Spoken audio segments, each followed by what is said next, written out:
has agreed to offer our opening prayer, after which Ben Booth will lead us in the Pledge of Allegiance, and Peter Cannon will be the flag bearer for the Pledge of Allegiance. Okay. Mitch?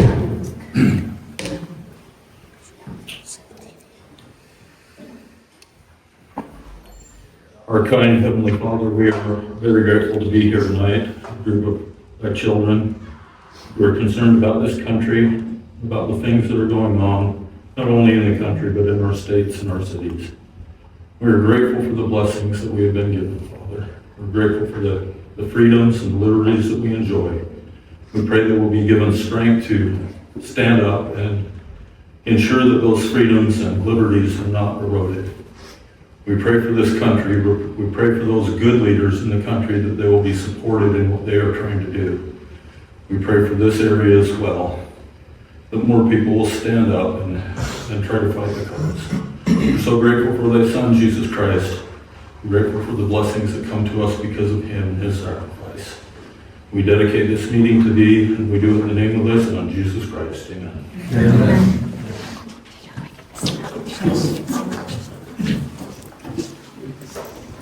You got the flag. We're doing it a little bit different. Peter will hold the flag up. So.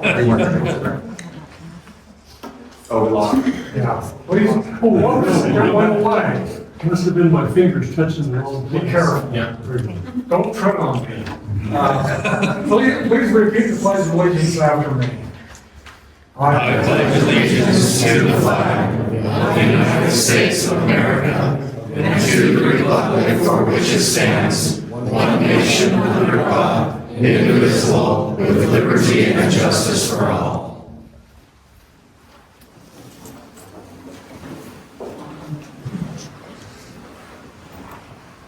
Thank you very much. All right, a couple of announcements for tonight. On the back tables there are sign-up sheets. If you have not signed up to be a part of our email list, we would love to have your name and email address there so that we can inform you of things that are going on. And those lists are on the back table as you go back out. Also, we have a can. Terry, would you lift that can up in the air? Here we have a donation can where you can become a real participant in the success of the Davis County Conservative Movement by putting money into the can to donate to our nonprofit organization. Wait a minute, are we nonprofit? No, we're a political action committee. So just understand it's not tax deductible, but you'll get credit anyway. Okay, next, let me tell you about our upcoming meetings. On November 13th, we'll have only one meeting in November because of Thanksgiving. On the second Thursday, we will meet, but not here. We believe we're going to be meeting at the Farmington Cinemark Theater, where we will pay for and watch Truth and Treason, that hot new movie about the young man who opposed Nazism in Germany and gave his life for it. Well, that's an awesome new movie. Some people have already seen it in the theater. Here's your chance to see it again. If you haven't seen it already, be sure to bring a large crowd of family with you because it's going to be awesome. On November 6th, there's a political activity going on. Our county commission has decided to raise our taxes in Davis County. Of course, the law requires that they hold truth in taxation hearings. Was it the commissioner or was it the school board? No, the school board already had their They raised our truth in taxation meetings. And you don't have to get mad, but Judge John Crofts, he'll tell you that this is true. We're going to have truth in taxation hearings in 3 different places in public libraries. The first one will be on November 6th at the Layton Library, November 12th at the Centerville Library, November 18th at the Syracuse Library. All of those are from 6 to 8 p.m. So 2 hours of opportunity to voice your concerns about increasing taxes, to learn a little bit about why they think they need to raise them. But don't expect them to change their mind. But you do get to speak. Finally, on December 2nd, that tax increase is scheduled to be voted on at the county commissioners meeting at 10 o'clock. And so, again, you've already had your public hearings, but you get to watch them vote on it. And maybe someone will get to make a public comment there, but it won't be the same kind of opportunity you would have at the public hearing.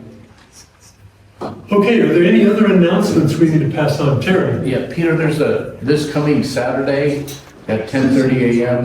At the Davis County Library in Farmington. There's a public hearing on the proposed initiative to repeal the independent redistricting. Oh, good. That's 10:30 on Saturday? Yes, And that's this coming Saturday, like in 2 days? in 2 days. Yes. The 25th at 10:30, Farmington Library, public hearing on proposed initiative to repeal the independent redistricting. That's a nice big meeting room, so they'll be able to hold all of us. Good, thank you. Any other announcements, upcoming events we need to know about? There's also another very important meeting on Saturday at 11 o'clock, and I'm wondering why we have overlapping meetings like this. I think they may have they're canceling that. Yeah, a couple of the speakers, yeah. The reason, I have more information on that. The reason of the overlap is because this initiative thing just came out here within the last week or so, and they're required to have statewide meetings. And so this was the one that is for our particular area, but they're having them throughout the state this coming Saturday. Okay. And so the one that Trevor's participating in, Yeah. so I was gonna, Yeah. He's not, he said that. they're gonna cancel it or move it? Yeah, yeah. Perfect. Okay, Good. good, because I don't want to miss meetings. We just don't because want to miss they either of I them. wanted to go to both myself. No, thank you. Great. All right, well, with that, if there are no other announcements, I'd like to turn the time over to Janice, oh man, Martin. Martin. I got gray hair. I got that. Janice Martin is going to introduce our speaker. Okay, so thank you, Robert Brown, for being with us this evening. Mr. Brown is a national spokesman for constitutional issues, and he's the creator of the 6-part video series titled The Constitution is the Solution.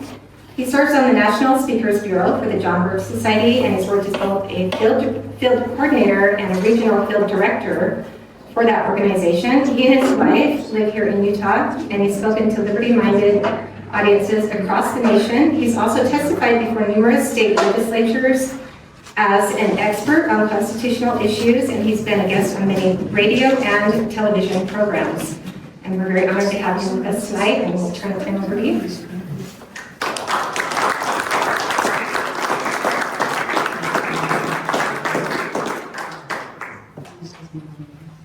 Thank you.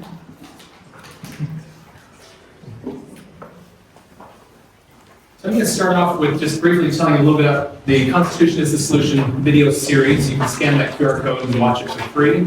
It has handouts, class materials, a workbook, things like that with it. It's really designed to watch in your living room with friends or family and learn the Constitution together and really learn how to defend the Constitution. For tonight's topic, we'll be talking about, the title is The Harsh Reality of the Convention of States. We're going to do a lot of history teaching tonight, and very interesting history by my count anyway. We're going to start with the year 1788. In 1788, the U.S. Constitution was less than a year old now. It had been written during the summer of 1787, finished up September 17th, which is Constitution Day. And during the summer of 1788, we had just gotten to the point of enough states had chosen to ratify the Constitution. But many of the states were also concerned that the Constitution did not include a Bill of Rights.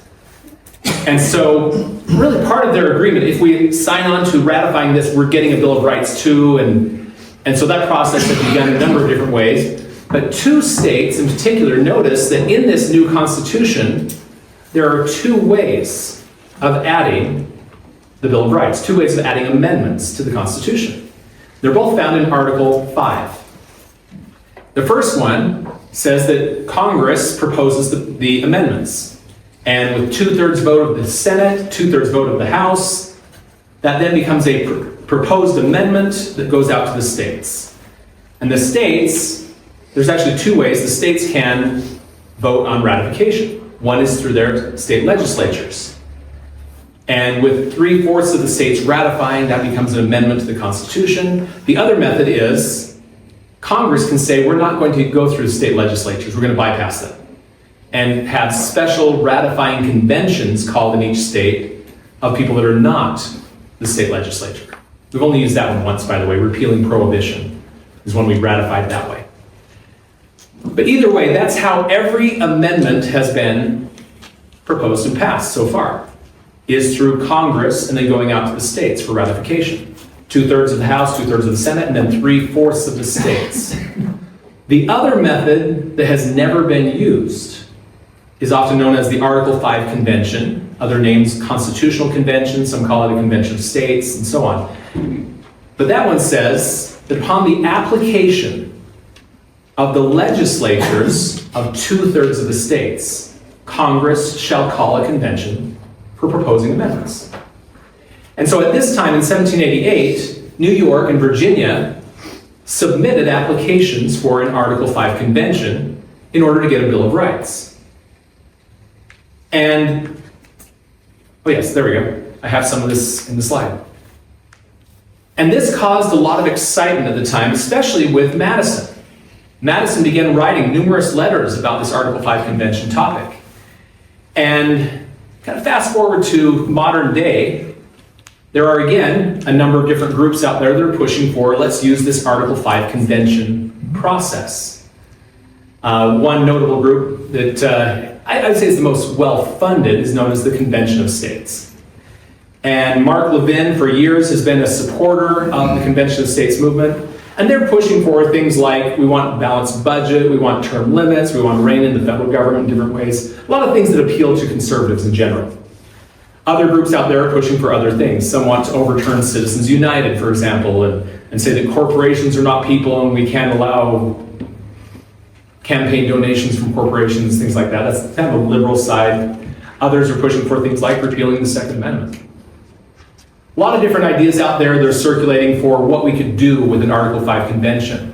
But 2 years ago, Mark Levin, promoting this Convention of States idea, in context of that, he refers back to 1788, when Madison wrote a bunch of letters to various founding fathers era about the Article 5 convention. And if you listen to the way Mark Levin's promoting it, Madison wrote letters to Edmund Randolph, Thomas Jefferson, Edmund Pendleton. It sounds like Madison was really excited about this Article 5 convention. And notice what it says at the top of his slides here. What Madison really said about holding a second convention. And guess what Mark Levin didn't say? He didn't say what Madison really said about holding a convention. He didn't actually say a single word from any of those letters. He just referenced them. Look at all these letters that Madison wrote about the Article 5 convention. He was really excited about it. It would give you the idea that Madison was a big supporter. Any guesses why he didn't read any of those letters? Because they're not opposed to it. Because maybe he never read them, I don't know. There's that possibility. But every single one of those letters was a very strong warning against having the Article 5 convention. Madison was very concerned about this. And he personally, in order to stop the first movement for an Article 5 convention, he went to each of the states talking to them about, submit to me and to Congress your proposals for a Bill of Rights, and I'll help compile them. He actually ushered through into Congress, I think it was about 112 different proposals from the states for Bill of Rights amendments, and boiled them down to, in the end, Congress proposed 12 of them. Many of them were duplicates and they could combine them and things like that. So it came down to 12 proposals that all passed Congress. But as you know, today we only have 10 amendments in the Bill of Rights. The first two actually didn't pass. The second one eventually passed. It's actually now the last amendment that was passed almost 200 years later that says that Congress cannot vote themselves a pay raise that takes effect prior to the next election. So if they vote themselves a pay raise, it won't go into effect until we have the chance to kick them out. That was the original Second Amendment proposal for the Bill of Rights. Interesting. And the first one has to do with proportional representation. That the number of people that a congressman could represent was supposed to be limited. If that one had passed, we'd have far more members of Congress today if we ever passed the original First Amendment. Anyway, side note. I want to show you a little bit of what Madison had to say. I'd love to read all of these letters with you. It's really eye-opening. Because Madison was very concerned about the dangers of convention. One of them I won't be quoting on my slides, he says that it could be wholly abortive of the Constitution. What does that mean? It could completely get rid of our Constitution. That was his concern. Here are two of the letters that I've chosen to share with. This one, he wrote, I think, 5 different letters to Jefferson and several letters to some of the others. This one was to George Turberville. This was November 2nd, 1788. And speaking of the convention, he's first of all identifying it as a convention that would be triggered by the previous application of 2/3 of the state legislatures. What kind of convention is that? That's what it says in Article 5. That's the Article 5 convention. He doesn't refer to it as the Article 5 convention, so we just have to make sure he's on the same page, we're on the same page. And he also mentioned it being a limited convention. A convention for the avowed and sole purpose of revising the Constitution, not writing a new one.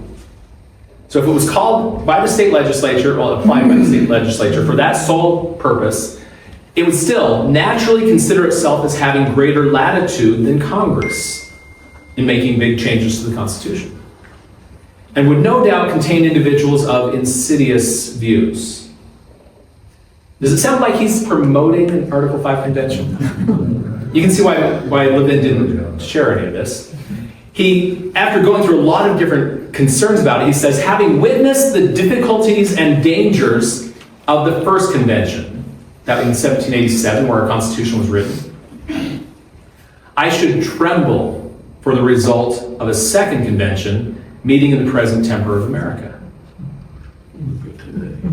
That's strong wording, isn't it? Now, then I have in there meeting in the present temper of America. As you read through these various letters, he talks about this idea that just a year ago, we were in very different circumstances politically than we are even today. That a year ago, we were still in this condition of, we don't know if this American Union is even going to stay together. We were fairly united, having recently won our war for independence against Great Britain, that we were united at least in one cause, that we don't want another King George. And the differing political views came together in forming the Constitution. It was difficult to make that happen. It was miraculous, honestly. Several major compromises, especially between the large states and small states and other things. But they were united enough to make it happen. Here he's saying now, a year later, we're not in that situation anymore. The partisan bickering is much stronger. He was really warning very specifically about one of the letters he talks about is the ferment of parties. Basically the party fighting. That doesn't sound like today, does it? Yeah. If I were to compare 1788 and 1789 when he wrote these letters, those were peaceful times compared to where we are now, relatively. Another one of the letters, this one to Thomas Jefferson. And again, I want you to ask yourself, does this sound like he's in favor of a convention?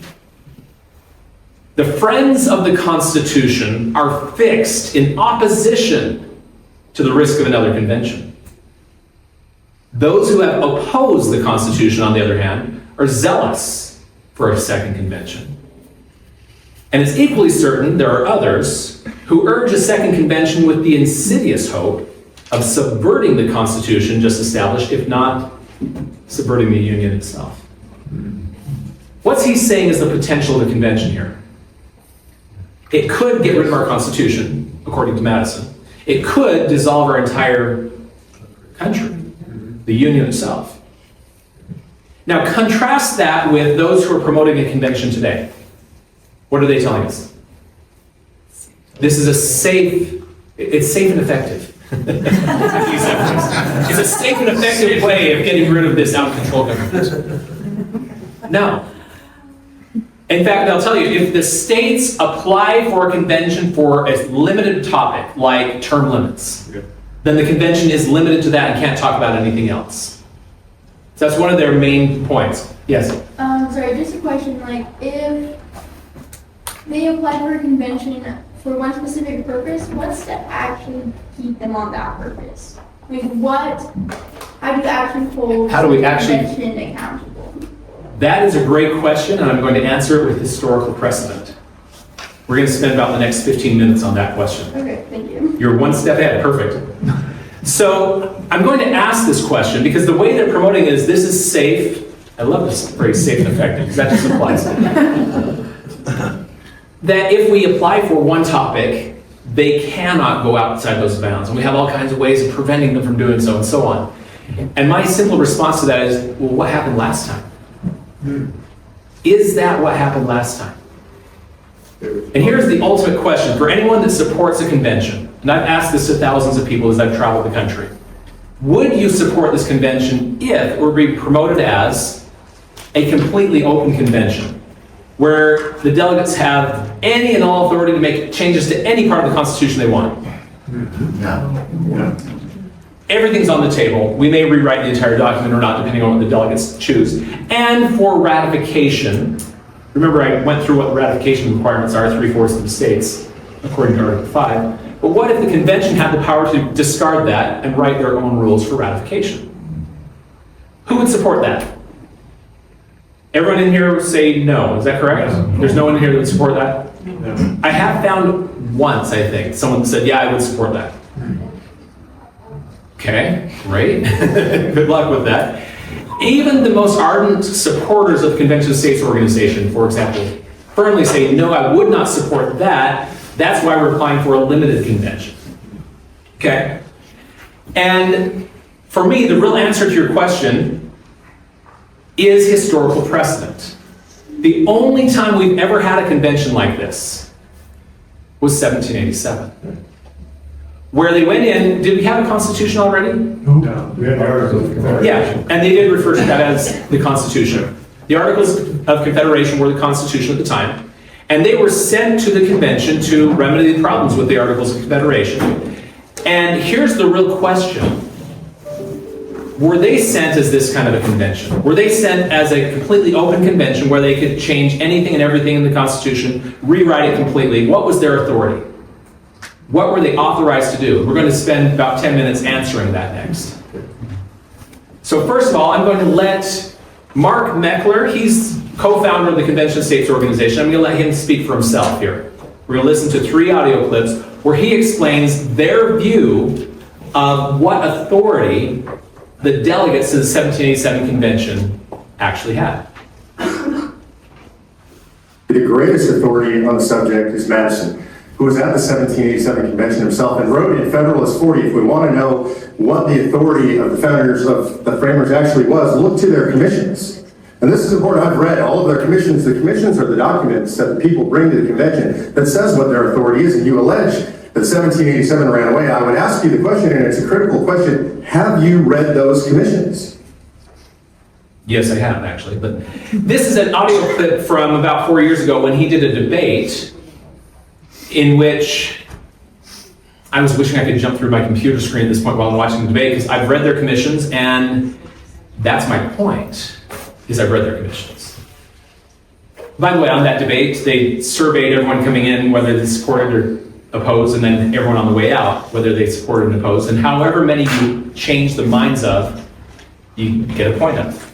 He lost this debate by a 2-to-1 ratio. His opponents won over far more people to their side of the arena. So I think that's the actual last debate he's done.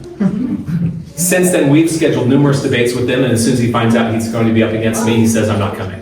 In fact, that actually just happened to me about a month ago. We had a debate scheduled, and as soon as they heard they're going to go up against Robert Brown, no way. So look to their commissions. That was the main point, right?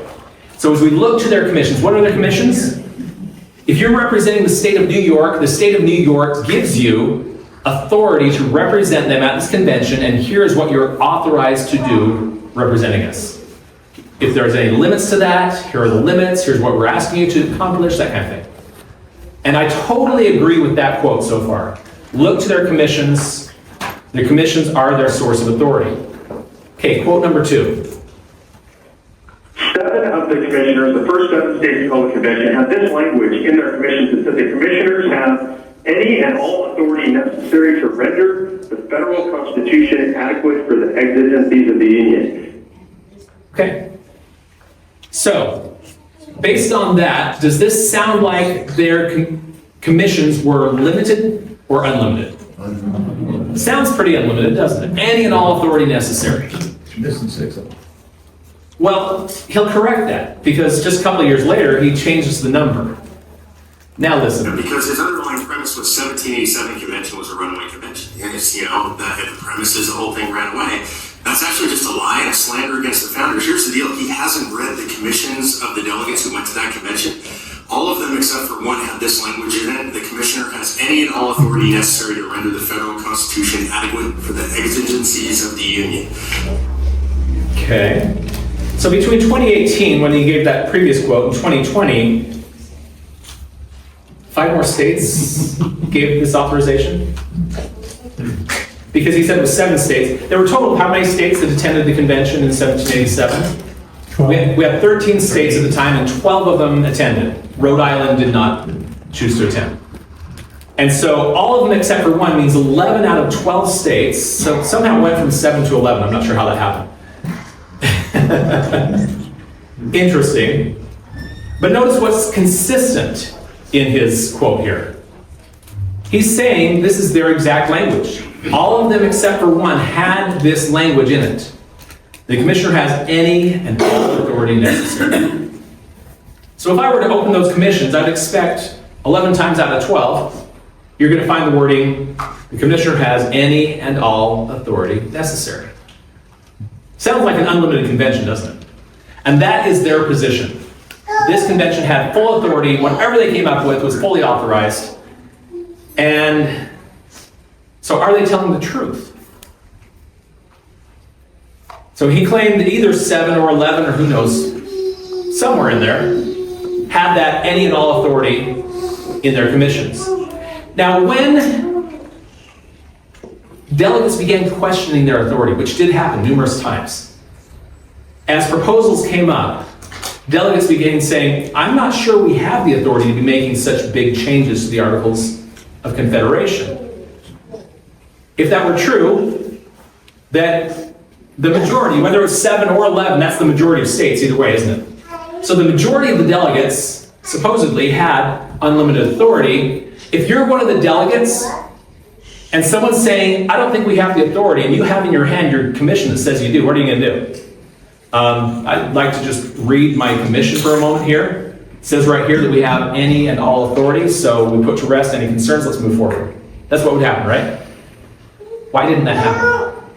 Some didn't have that authority. Say that again. Some did not have that authority. Some didn't have that authority. If anyone did, if you're the 1 or 2 states or 7 states that do have that authority, you'd be standing up saying, well, I'm authorized to do this. And then, of course, if it's the majority of the states, that would resolve the issue, wouldn't it? The majority of us are authorized to do this, let's move forward. That is their vision of what happened in 1787, and it is all a lie. In fact, I'm offering $10,000. Seriously. First of all, if you can find even one of the state commissions that has that wording in it. Because none of them do. He made that part up. The second half of his quote is correct. To render, what was the wording? Let me go back to it. Here we go. I gotta go back one more. Okay, pause it. There we go. To render the federal constitution adequate. That was the part. That part is in most of them. Probably. We'll get there in a moment. I'll show you. So here's the $10,000 challenge. First, can you find that in even one commission? Number 2, again, if they had that in their commission, and are we guessing they probably read their commissions? So they probably knew what was in their commission. And when people began questioning their authority, you can bet someone's going to respond with, I have the authority, if they did. Absolutely. So you should be able to find at least one delegate who stood up in the convention and pointed to their commission. Because this was being asked numerous times throughout the convention. And number three, you should be able to show that that's eventually what got the convention to move forward and completely replace the Articles of Confederation. If their version of history is true, this should be easy money. And the reason I'm offering 10 grand is because it is a lie. And that brings the attention. I've been offering this for about 3 years now. I created this little $10,000 challenge outline. Some people even put it on a little wanted poster kind of thing. Reward $10,000. Nobody's got my money yet. Can you guess why? So let's go through what actually happened, what the history books actually said, because this is very, very different. And why are they telling us that the 1787 convention was unlimited? What's his motive here? To do it again, we're doing it again. Well, because he wants to contrast. That's different. The 1787 convention had unlimited authority. Sure, they were authorized to replace the Constitution, but we're doing something very different. We're calling for a limited convention. And they can't replace the Constitution. You see why he's so adamant about the 1787 history. And why I'm so focused on let's correct the historical record here. Because if what he's saying is true, then okay, maybe we can have a limited convention. So let's look at the delegates who actually did point to their commission. Right after the convention began, the first thing that was really brought to the table was the Virginia Plan. And the Virginia Plan was a little bit of a surprise to many of the delegates, because it was a bold change in our complete form of government. And this gentleman, Gouverneur Morris, that's his name, by the way, not a title. Cool name. Gouverneur Morris felt that once this Virginia Plan was introduced, it was important to define terms so everyone's on the same page here. Because what the Virginia Plan was proposing was a more national form of government, where under the Articles of Confederation we had a federal form of government. And today we use those words interchangeably. So it's important to know the difference. He gave us this definition. He says, the difference between a federal and national supreme government, the former being a mere compact resting on the good faith of the parties. There's no enforcement power there. It's just voluntary participation. The latter, national form of government, has complete and compulsive operation. They can force the states to do things. So under the Articles of Confederation, our central government had no actual enforcement power. The states were totally sovereign, and really Congress was little more than an advisory body. They could request tax money to help fund our war for independence. They couldn't require it. And that nearly cost us the war by itself. And they recognized this was a big problem, that the central government had no actual power. We'll get into that a little bit deeper. So the difference between national and federal, put in modern language, voluntary participation versus the ability to force. And if you know much about the political mindset of the states at this time, they were very jealous of their sovereignty. They were very leery of adding any enforcement power to the central government because of what they just got out of. They just escaped that. Central government having enforcement power growing to the point where it's out of control and being tyrannical. And at all costs, they wanted to avoid that. So the states were not particularly open to this idea of creating a national government. And in fact, right after Gouverneur Morris, two gentlemen, according to Madison's records of the convention, two gentlemen raised their objections to the Virginia Plan. Charles Pinckney, South Carolina, and Elbridge Gerry from Massachusetts. This is a quote from Madison's notes. General Pinckney expressed a doubt whether the act of Congress recommending the convention, or, and here's the key one, the commissions of the deputies, would authorize a discussion of a system founded on different principles from the federal Constitution. Mr. Gerry seemed to entertain the same doubt. So what do you say here? I don't think our commissions are authorizing us to do something different from a federal form of government. And the Virginia Plan is proposing some national enforcement power. Did we end up with some national enforcement power? In the end, we did. In the end, I would define it as a hybrid, part national, part federal. National on the list of enumerated powers. And then according to the 10th Amendment, everything else is left to the states and the people. Another objection came from John Lansing, New York.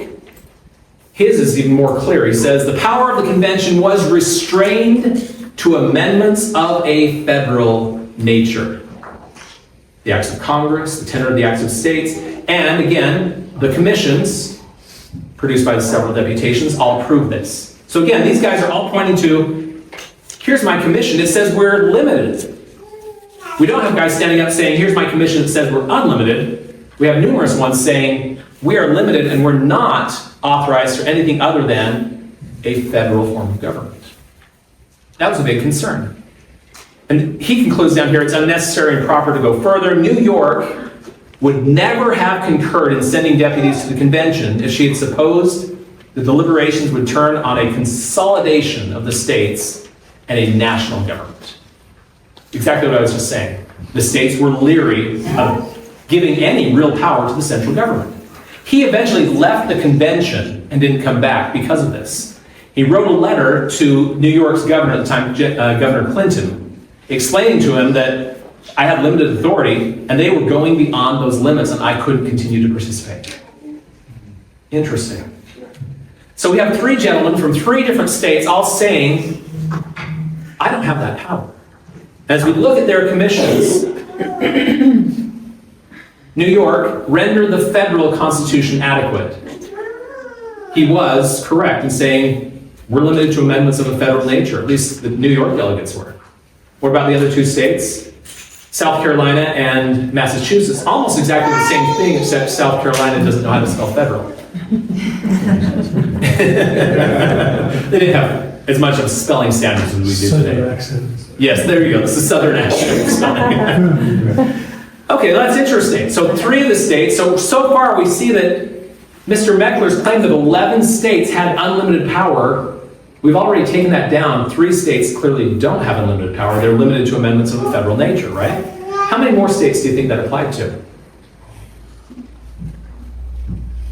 Anyone want to throw out a guess? All. That's a good guess.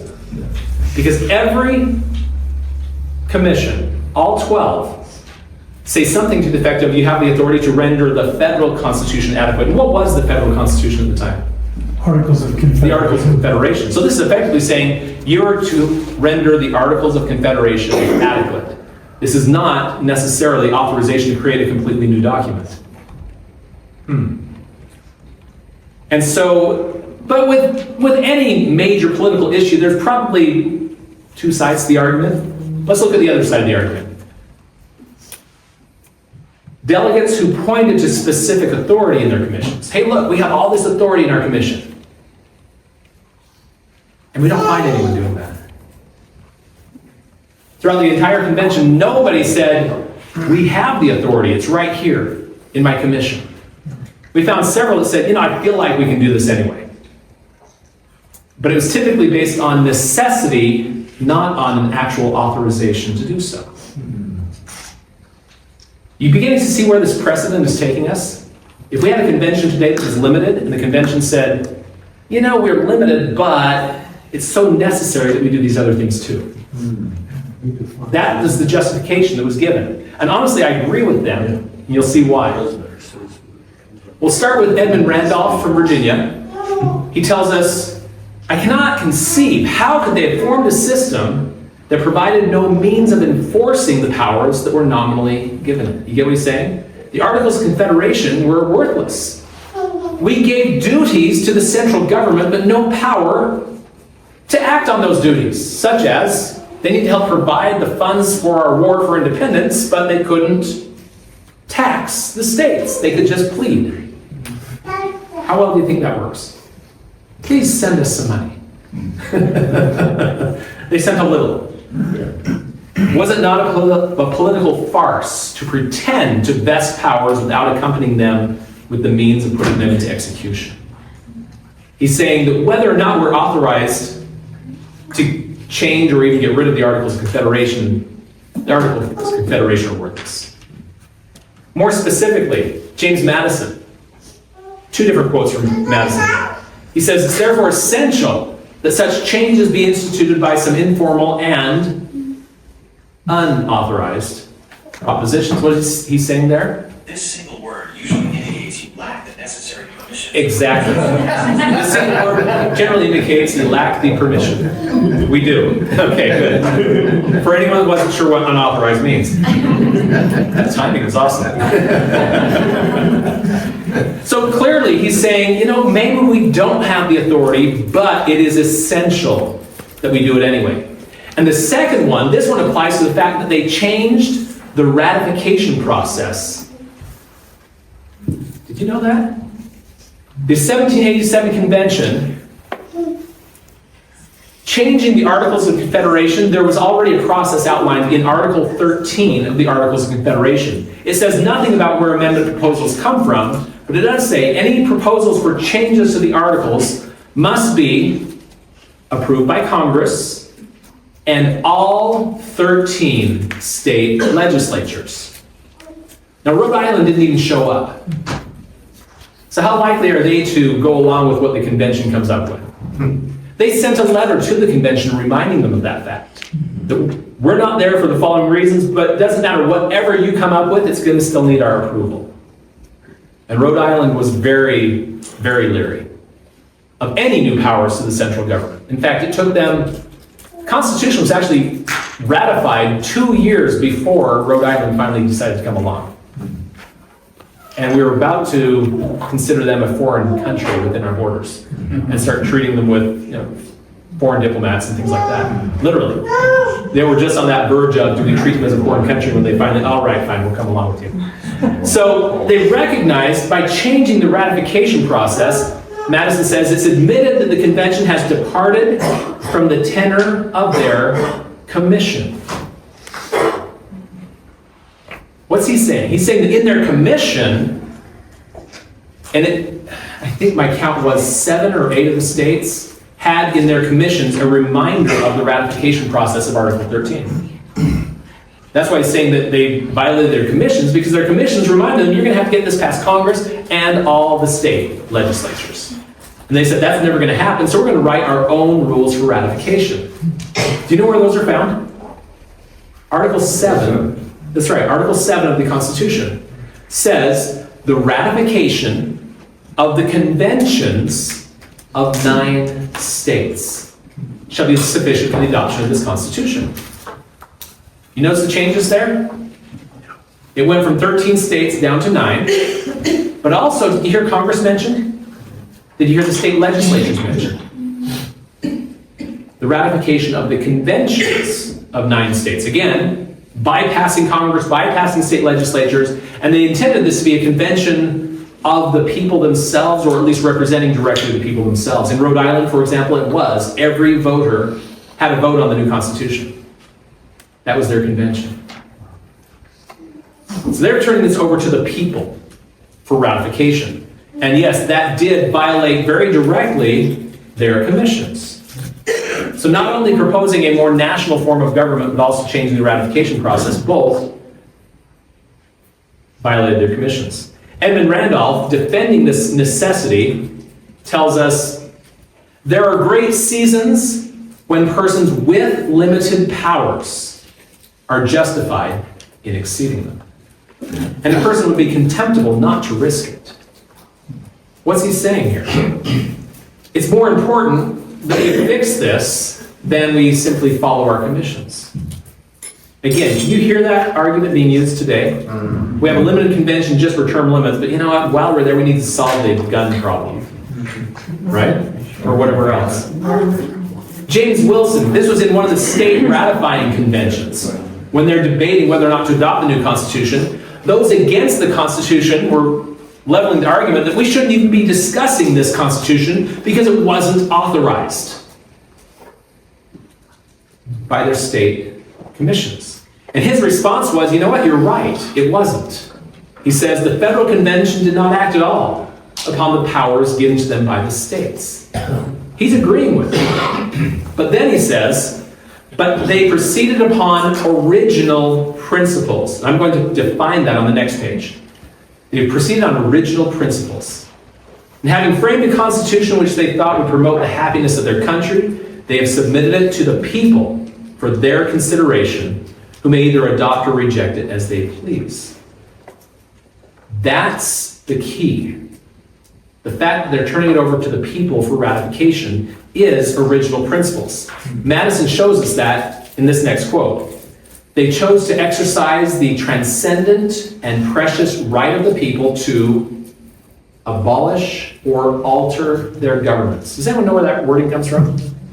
Declaration. The Declaration of Independence, only it's reversed. They say alter or abolish rather than abolish and alter.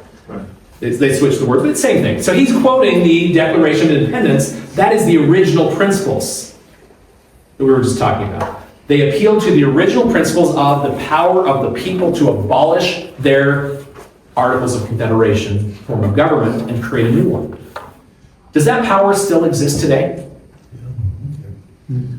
It does. These are among those self-evident truths that we have these powers. We're endowed by certain powers by our Creator, right? And one of those is the power to throw off a form of government and create a new one. So their conclusion was, yes, we were not authorized by our states to do this. So we're going to go to the people themselves to get the permission to do so.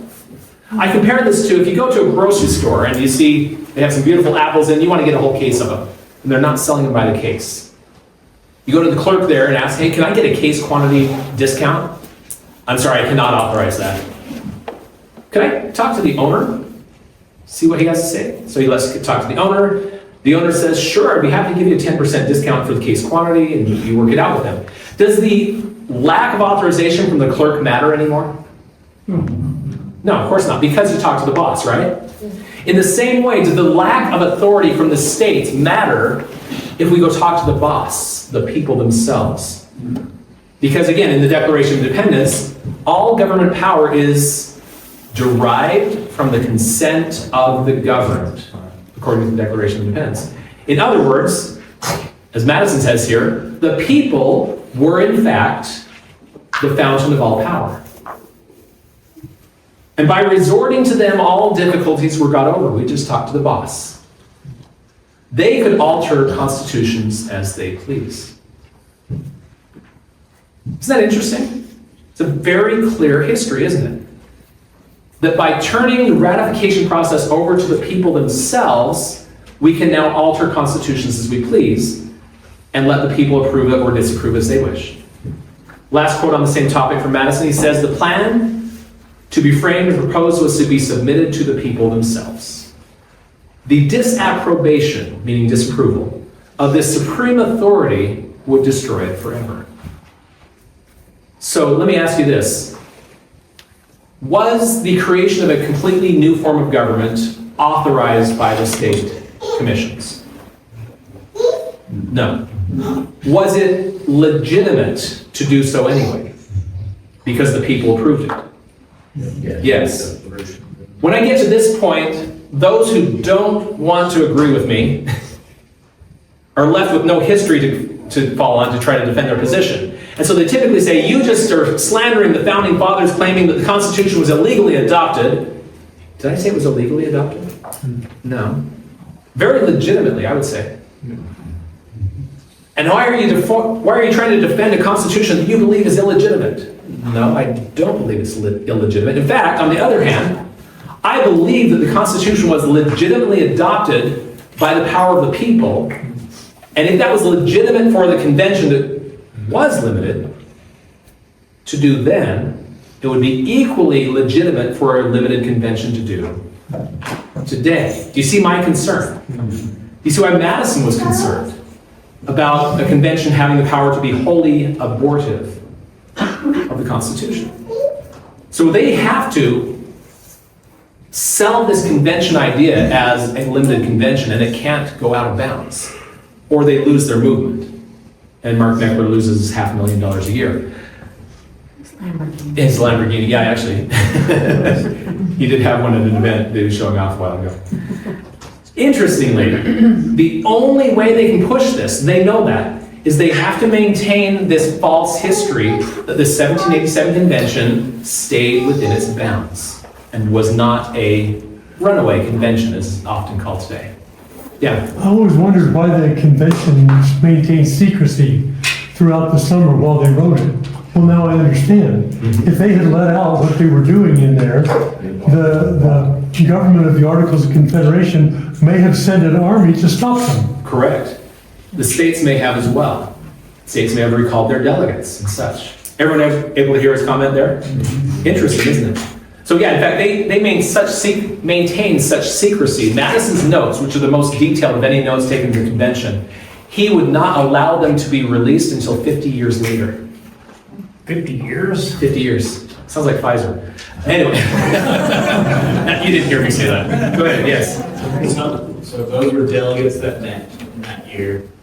And we got some delegates, 2025 right now, saying, hey, we need to meet, something like that. Yeah, there are groups right now trying to trigger the same kind of a convention today, calling it a convention of the states, and saying, well, we're going to keep it limited for various purposes, term limits, balanced budget, whatever. A lot of different things. Whatever will appeal is what they actually do it for. They take polls, and whatever generally the people support is what they're going to do. Not because they want that amendment, but because they want the convention. And whatever polls well to get us there is how they're going to try and push it. And these delegates, they get to have 2 years being a delegate, right? Depends on how the convention is set up. Yeah. Go ahead. Is it also true that once the state votes for this, it's on the books until they rescind it? In other words, if they get it in with some purpose in mind, then that stays on the books until they can get these other states to follow suit and hopefully trigger it. Yes, exactly. So Utah, for example, has made 2 applications for an Article 5 convention. One is the Convention of States application, which I went to the hearing and they hardly let us speak. They let the supporters, the bill sponsor and his expert witness speak with unlimited time. I had 2.5 minutes to review them. It was rammed through. It was ridiculous. So we do have 2 applications for an Article 5 convention in Utah.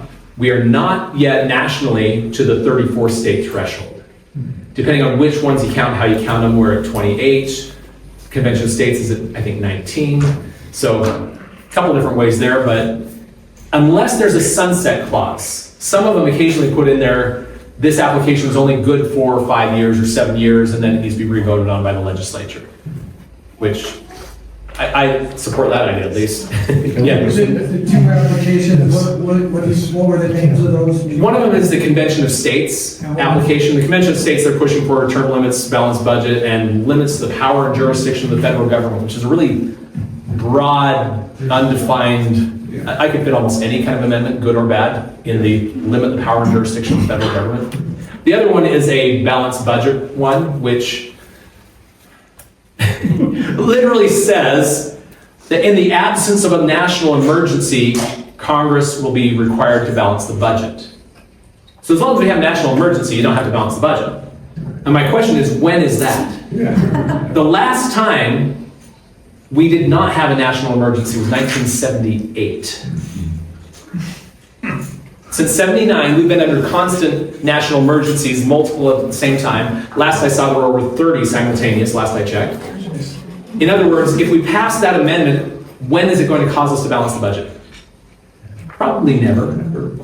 Probably never. They would just create emergencies anyway. Yeah, that'd just give all the more incentive for emergency declarations, because as long as it's an emergency, we don't have to balance the budget.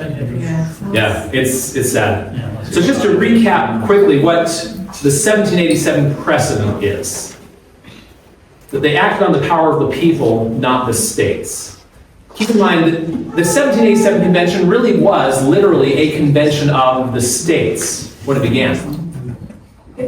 And a convention of the states, if they continued in that vein, as delegates from the states representing their state power, then the beginning of the Constitution would look very much like the beginning of the Articles of Confederation. Here's what the Articles of Confederation says.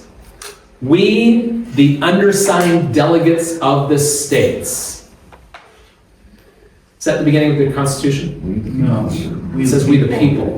It clearly shows a difference there, doesn't it? So the 1787 convention was pulled together as a convention of the states, but it transformed itself into a convention of the people. And that is the important thing to remember. A convention of states can transform itself into a convention of the people and create a we the people completely new document. That is the only precedent we have for such a convention. Convention of states becomes convention of we the people. So I want to next bring this up to modern day and look at today's political environment. Just like Madison was so concerned about the present temper of America in 1788, what is the present temper of America today? What would it look like if we had a convention today? And the first question is, who's going to choose the delegates? Here it is. Who chooses the delegates? It's generally assumed the state legislature will handpick the delegates. Does that make you feel better? No. You must have some familiarity with our legislature. If Cox does it, I'm good. Just kidding. No. Honestly, if I were handpicking the delegates, I'd still be leery. I'd be concerned. But can we at least agree that if I handpicked the delegates, it'd probably be a very different outcome than if Nancy Pelosi handpicked all the delegates? Because he who chooses the delegates chooses the outcome. Okay? So what kind of delegates do you think Utah would choose? Strict, limited government constitutional conservatives, moderates, or liberals? Probably moderates. Yeah, I'd say moderates. Can you name any states in the country that would send very strict, limited government constitutional delegates? No. As I've traveled the country, even the most conservative of states, they always say, we may have a Republican majority, but we do not have a conservative majority. Exactly. And that starts getting them a little concerned about where this would go. Do you think lobbyists would have any interest in the outcome of the convention? Of course not. No interest to them, right? I think this would be the biggest lobbyist event in history of lobbyists. And their usual bribe money fund would be increased a little bit. It would be huge. They would be throwing out all the stops, doing everything they can, because this is the one opportunity to get our views effectively etched in stone into the Constitution for the future of the country. And that's worth almost any cost, isn't it? If you can buy a vote, you're going to. Do you think the convention would be live streamed or private like it was last time? And honestly, I have problems with both. Obviously, if it's private, who knows what they're up to in there. But if it was live streamed, if I were one of the delegates to the convention, and on live C-SPAN, Antifa sees that I'm not towing their line for them, do you think I might be threatened or doxxed? Your family. Yeah. Does that ever happen in today's political world? Never. Wasn't it just about a couple of years ago where 2 members of the U.S. Supreme Court were doxxed? You know what doxing is? That's where they publish your home residence address so that the angry mobs know where to show up with their torches and pitchforks to threaten your wife and children and so on. That is doxing. Do you think that would be used to try to influence the delegates of the convention today? Absolutely. So I do have some problems with it being live streamed or not, both ways. Do you think Antifa, BLM, etc. would have any interest in the outcome of the convention? And do you think their protests would be peaceful protests or just mostly peaceful protests? Mostly peaceful. And on a completely unrelated note to that, if there happened to be, by random chance, a mass shooting around the time of the convention, do you think that would be used to try to influence the delegates? It's time to solve the gun problem once and for all.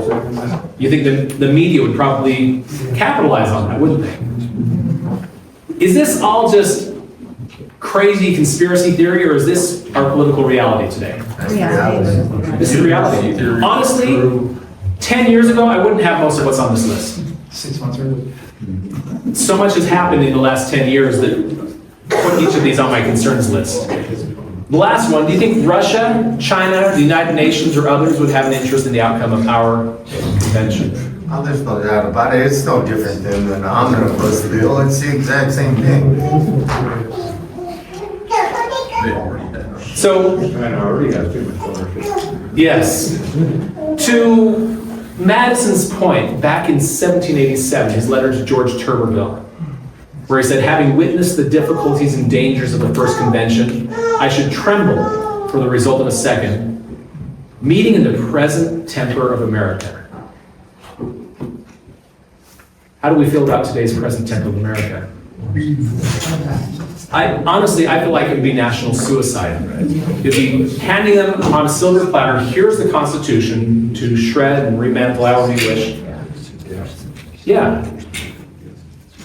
And so with that, the concluding thought comes from Daniel Webster. Hold on, my friends, to the Constitution and to the Republic for which it stands. Miracles do not cluster, and what has happened once in 6,000 years may not happen again. Hold on to the Constitution, for if the American Constitution should fail, there will be anarchy throughout the world. So on that note, I want to point out there are 3 things on the back table here that I've brought for you. The first one is a little blue card. Help save the Constitution. It explains the situation.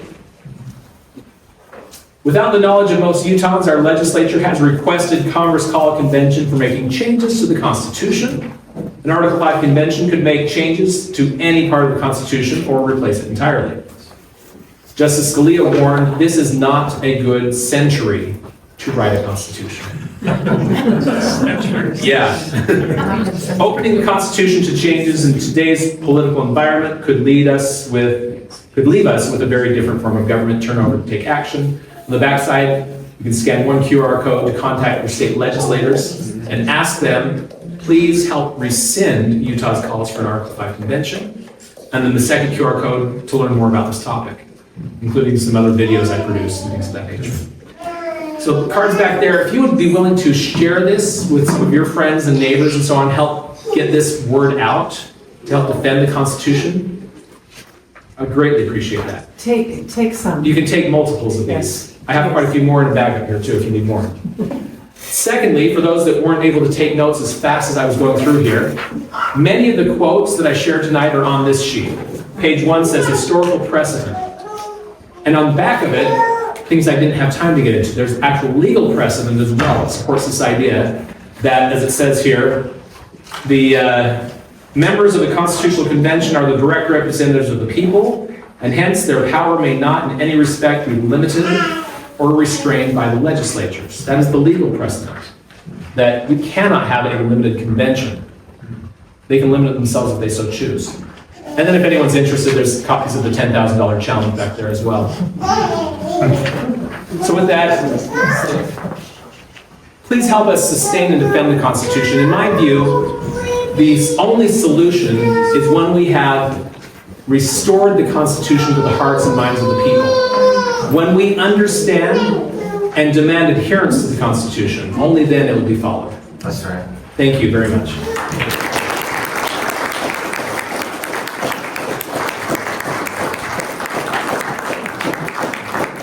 The question back here. Go ahead. Suppose that you showed at the first a QR code. Yes. Is that a different one than on the blue card? Yes. Because I couldn't get it. If you wouldn't mind putting that back up, I'd like. I'm limited to 2 terms. 2 6-year terms, 12 years limit. For a simple example here. What just happened? I just entered my 2nd term as a lame duck senator for 6 years. You know the lame duck session of Congress, which is after November elections, the few weeks they may meet before new Congress is sworn in January. That's the best time to do what?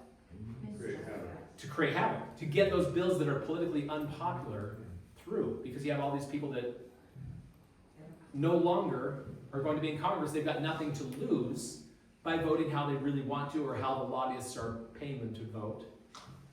And so the lame duck session of Congress is a big problem, and term limits expands it. It makes every senator that serves a 2nd term a lame duck senator. It makes every congressman, once they get to their term limited term, their entire final 2 years, And so they recognized under the Articles of Confederation, that was a mistake.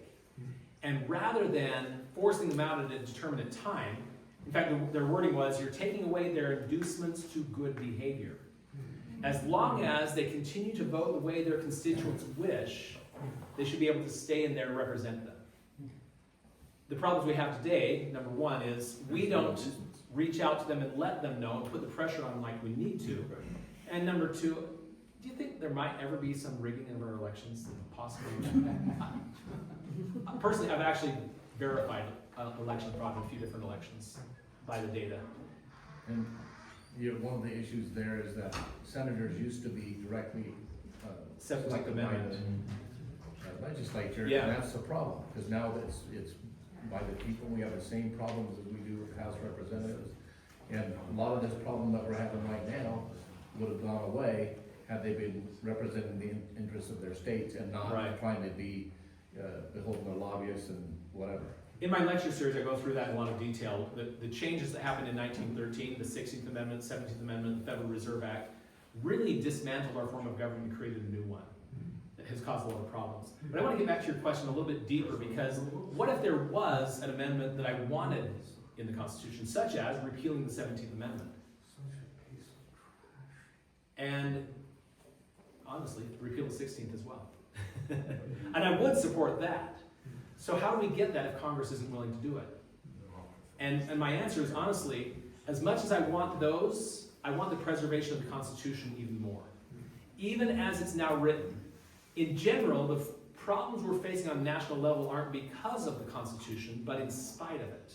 Meaning, in fact, one of my favorite questions that has ever come out of a presentation was, why do you think the Founding Fathers did not include a balanced budget requirement? This was actually in a debate. And my opponents answered, I have no idea. I wish they had. And my answer was, because they gave us something better. Rather than having a balanced budget amendment that won't balance the budget, as we discussed earlier, they gave us the enumeration of powers, where everything that Congress can spend money on is specifically listed in the Constitution. And if we were obeying that, it would trim the federal budget by roughly 80%. We'd have around a $2 trillion surplus annually. And the federal government would be far less abusive and intrusive in our daily lives. And isn't that immensely better than merely balancing the budget by raising taxes? You see the difference? In most cases, the amendments they're pushing for are inferior to what the Constitution already says, if we would just enforce it. On that note, for those that are interested, there's a video on YouTube called The Power of 500. The presenter looks strikingly like me, only probably 10 years younger and clean shaven. But it explains how in Montana we took a congressman who was not following the Constitution more than maybe about half the time, and in a matter of just a few months turned him into a constitutionalist. By banding together and holding his feet to the fire, the Power of 500 is how we're able to do that. So there are ways that we can start pushing them to obey the Constitution. And that is so much better than risking changing the Constitution. Because we open it a little bit, they're going to open it all the way. In today's political environment. And another point I want to make, about 2 years ago, I heard a presentation from a survivor of Cuba when it turned communist. He lived in Cuba, he escaped just as they were turning communist. And hearing his story got me thinking, how did this happen? How did Cuba, how did Russia, how did China, anywhere that flipped almost overnight to becoming communist, what's the common thread there? The common thread is the election of a political leader who is a devout Marxist. That's it. And overnight they suddenly become communist. Why hasn't that happened here? Have we ever had Marxists in the White House? Several times. Yeah, absolutely. So why didn't it happen here? And the answer is very simple. It is the structure of the Constitution that makes sure that when the president comes to power, he's not coming to that much power. We have the division of powers between the three branches of government. Legislative, executive, judicial. But we also have a separation of powers between the federal, state, and local. And so all that power is divided among so many places, so many positions, that the president doesn't have the power overnight to flip us to communism. It is the structure of the Constitution, despite our lack of knowledge of it, that has saved us. It's the only reason our Constitution has lasted. That's exactly right. It's the only reason. Yeah. It's not because of the people. In Federalist 16, Hamilton refers to the people as the natural guardians of the Constitution. And I'd say we failed largely on that. That's where the responsibility lies. But when it comes to the structure of the Constitution, those who want Marxism need a change to the structure of our Constitution, don't they? Is it any surprise that the Convention of States leaders are openly declaring we need structural changes? Literally, that's exactly what they're saying. They're promoting we need structural changes in the Constitution. And I would say, no, we don't need structural changes. The Constitution isn't the problem. It's not the cause of this. It's we, the people, have not taken the time to understand and then demand they follow the Constitution. So that's the real issue. Now, there was a hand over here I didn't get to. You want to forget you? I do recognize you from 10 years ago. Okay. You look the same. Oh, thank you. Pretty much.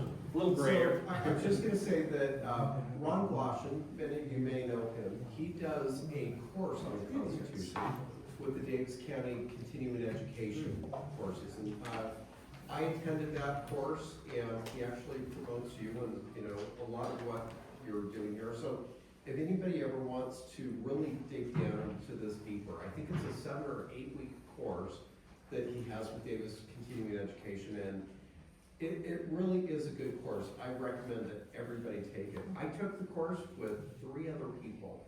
I was kind of disappointed that we didn't have the course filled up with 30 or 40 attendees, but it really was a great course, and I recommend if anybody wants to learn more about this and go through the course, I think it's $80 that you pay to, the Davis Continuing Education. It was a great course. I think every elected official would really benefit from taking it, and every citizen would benefit from it. So just remember Ron Gloshin. Look, you can Google him up on the Davis. I highly endorse learning the Constitution. I've studied every course I can get my hands on. The Constitution is the solution course. My wife helps organize home showings of this course. In fact, we're doing one second weekend. November 7th and 8th. We're in Lehigh, though. You're welcome to come join us if you'd like my home. November 7th and 8th. But what we do is learn the Constitution in one weekend. Friday night, Saturday morning, we're going to go through all 6 lectures of the Constitution, learn it together, discuss it together, and so on. And if any of you are interested in hosting a class like that, I first got into this about 20 years ago when a friend and neighbor of mine invited me to a class on the Constitution, which he informed me was going to be held in my living room. And so I showed up. He'd arranged it with my wife ahead of time. But I shared that because that's what ignited me. That's what caused me to enter into this path 20 years ago. And to become, today people call me a nationally known constitutional scholar. It's kind of a crazy thought when I knew nothing about it 20 years ago. But if each of you think about that, if you could pull people together and hold a class even in your own living room or in their living room to get them to show up like he did to me, that is a huge factor in how we can help defend our Constitution again. Okay, you had a hand up here. Yeah, I want a question. Given that the authority of the Constitutional Convention came from the people, then you don't need to have a convention of states authorized by legislatures. Why couldn't groups of people from each state meet, claim to be a convention, pass a document, and spread it around to all the states for ratification? Wouldn't that have the same effect? It really would, and it could have just as devastating an effect as well. So we don't need to only fear the legislatures approving it. It takes more to organize it. The fact that they put this into the Constitution creates an easier path to make it happen. But ultimately, because of, as it says in the Declaration of Independence, the people themselves have the power to alter or abolish, we could rise up as citizens and overthrow our form of government and create a new one without the convention or with it. It's just harder to do to get people to pull together in that regard. I can see that happening. People don't pull together for anything hardly. Yeah, we should have people here tonight in the hundreds, right? Proud of those that do show up. Go ahead. Okay, so I'm going to bring God into the picture for just a second. Okay? Certainly welcome to, absolutely. Here in Utah, maybe in Idaho, and a few surrounding states, we believe what God said to us in Revelation. I, God, have established this Constitution by the hands of wise men whom I raised up. And then he goes on to say, let not that which I have appointed, the Constitution, be polluted or subverted by the hands of those, with the consent of those who believe in me. I'm misquoting here a little bit. He said, let that not be polluted. For this is a sore and grievous sin against me. And I will answer this upon the heads of those who allow this. Yeah. We're in a serious position here. It's doubly serious because of the fact that in Utah, we the people of Utah State actually have a corporation.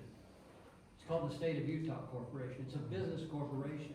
And that, I believe, was set up as a corporation in 1962.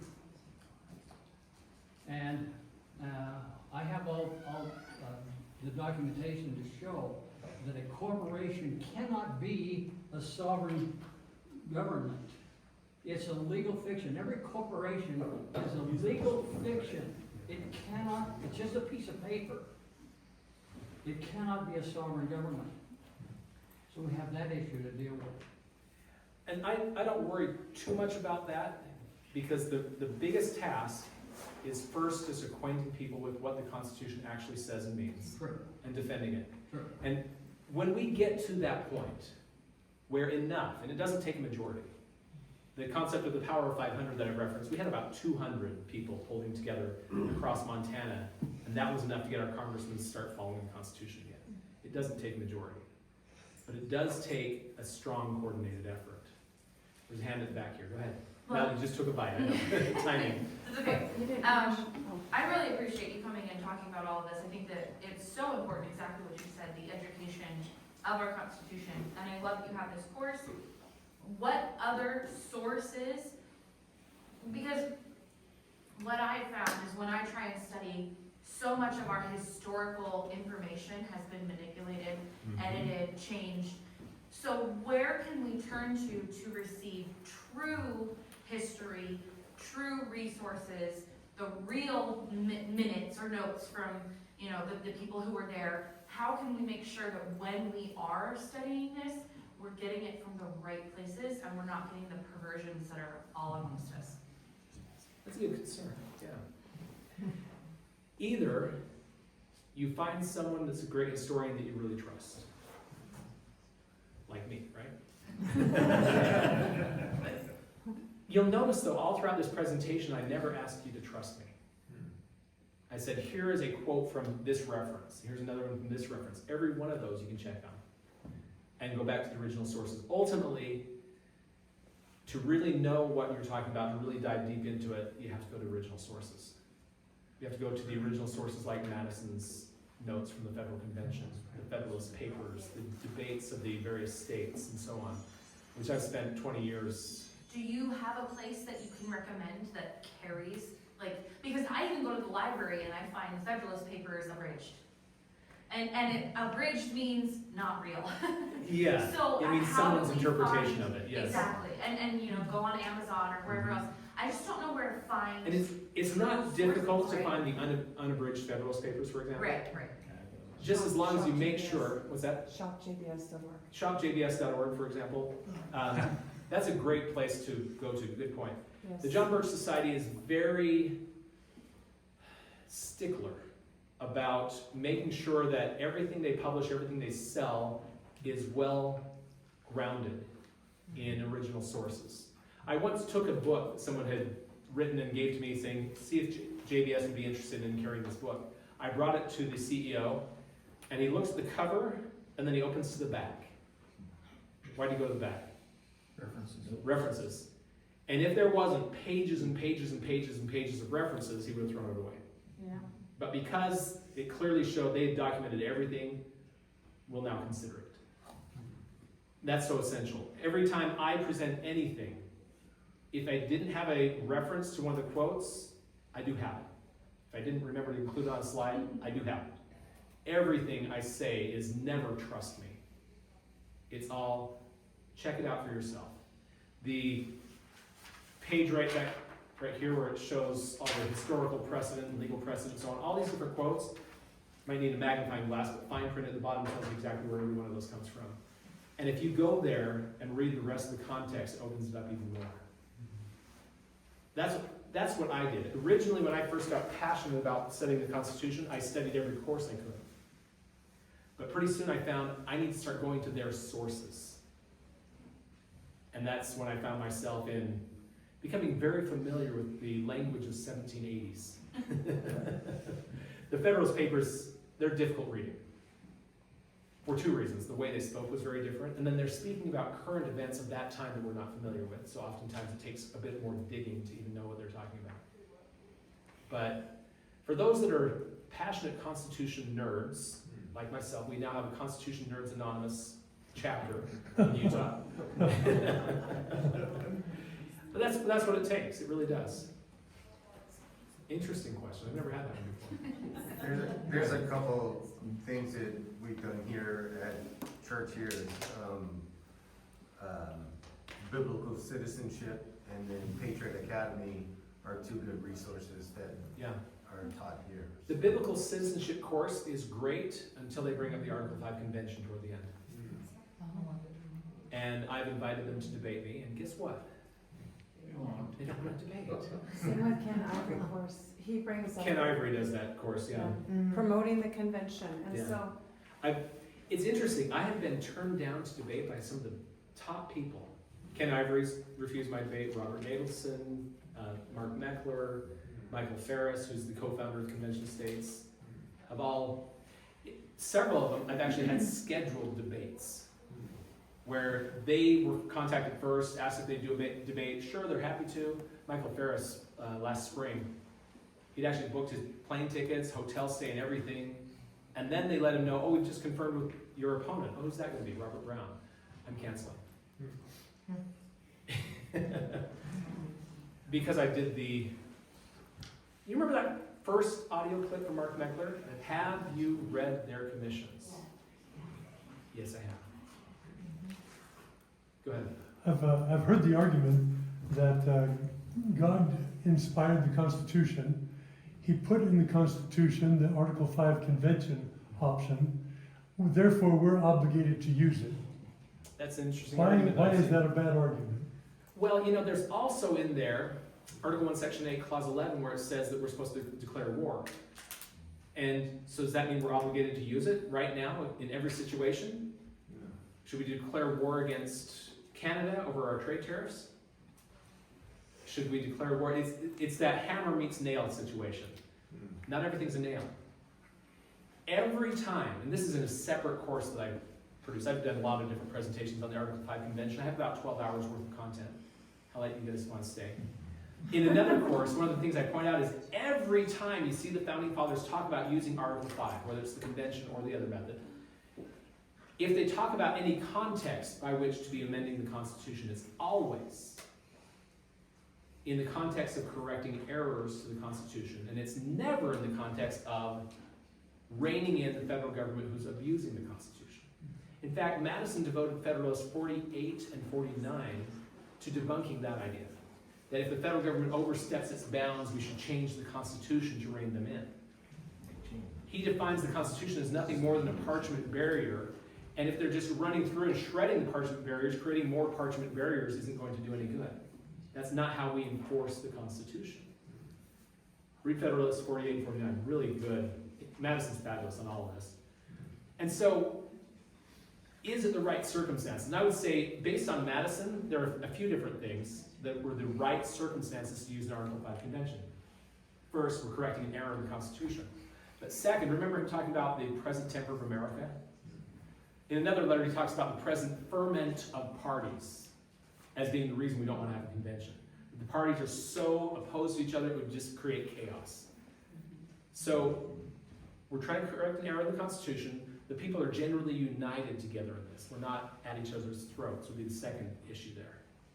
At least those two conditions we should look to for before we're considering a convention. You know, Madison, I can't recommend him enough. His writings, he really is the one who all of my arguments come from. Because he was the first one to defeat an Article 5 convention movement in 1787 and 1789. I'm glad you brought up that question, though. Thank you. I think we've exhausted every question in the room. Or everyone's asleep. On a couple more, we're talking about Okay. after. Yeah, I'm happy to visit some more afterwards, but again, thank you so much for coming out tonight.